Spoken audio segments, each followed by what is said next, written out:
Bonjour à tous. Comme appris, dans les moments les plus difficiles et les plus sombres de votre vie, vous ne devriez jamais compter sur les hommes, mais plutôt sur Dieu qui n'abandonne jamais ceux qui lui font confiance et espèrent en lui, peu importe la gravité des choses.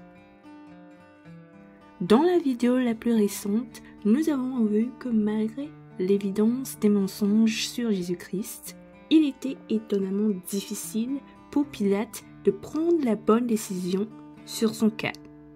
Un manque d'intégrité de sa part qui a aidé à renforcer l'agenda des ténèbres. Maintenant, vous vous demandez peut-être comment les choses ont tourné de manière si tragique pour Jésus-Christ qui, en vérité, n'a rien fait de mal. Eh bien, outre le fait que les derniers moments de la vie de Jésus-Christ sur terre ont été des moments que Dieu lui-même a préétablis pour être dominé par les forces des ténèbres, aujourd'hui, nous allons zoomer un peu plus pour voir ce qui a exactement alimenté et facilité le succès étonnant des ténèbres. Alors, sans plus tarder, commençons. Lorsque Pilate, par hypocrisie, s'est lavé les mains de l'affaire de Jésus-Christ, il a délibérément signé la crucifixion de Jésus, car il a remis son sort entre les mains de ceux qui, en commun accord, étaient remplis d'un sentiment nuisible qui alimente les ténèbres. Un sentiment malsain qui est appelé la haine. Maintenant, pour mieux comprendre comment la haine a contribué à l'accomplissement du programme des ténèbres, allons dans la première épître de Jean et lisons le chapitre 2 du 9e au 11e verset, qui dit « Celui qui dit qu'il est dans la lumière et qui est son frère est encore dans les ténèbres. Celui qui aime son frère demeure dans la lumière et aucune occasion de chute n'est en lui. Mais celui qui est son frère est dans les ténèbres, il marche dans les ténèbres et il ne sait où il va parce que les ténèbres ont aveuglé ses yeux. » Amen.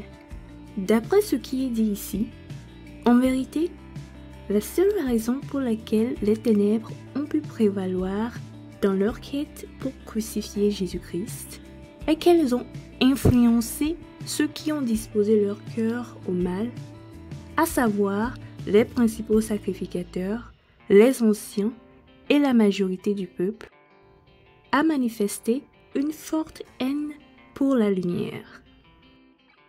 Maintenant, si nous accordons une attention particulière au verset 11 qui dit « Mais celui qui est son frère est dans les ténèbres, il marche dans les ténèbres, et il ne sait où il va parce que les ténèbres ont aveuglé ses yeux », nous nous rendrons compte qu'en vérité, bien que les principaux sacrificateurs, les anciens et le peuple juif étaient ravis de pouvoir enfin se débarrasser de Jésus-Christ, ils enfermaient en réalité leur propre destin et celui de leur génération future dans une obscurité épaisse et vicieuse. Et cela parce que, ayant disposé leur cœur à la haine, ils ont certes contribué à l'heure et à la puissance des ténèbres, mais cela leur a coûté très cher.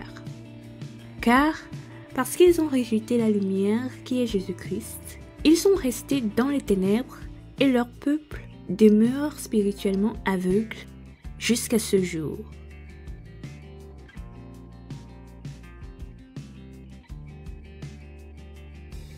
Bien-aimé en Christ, quiconque est son prochain est dans les ténèbres.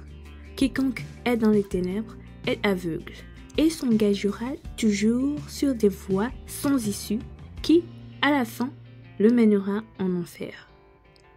Cela dit, dans tout ce qui arrivera dans votre vie, disposez votre cœur à l'amour et à la bienveillance comme le Seigneur Jésus-Christ, afin que la lumière et la vie de Dieu demeurent en vous et éclairent votre chemin vers la vie éternelle.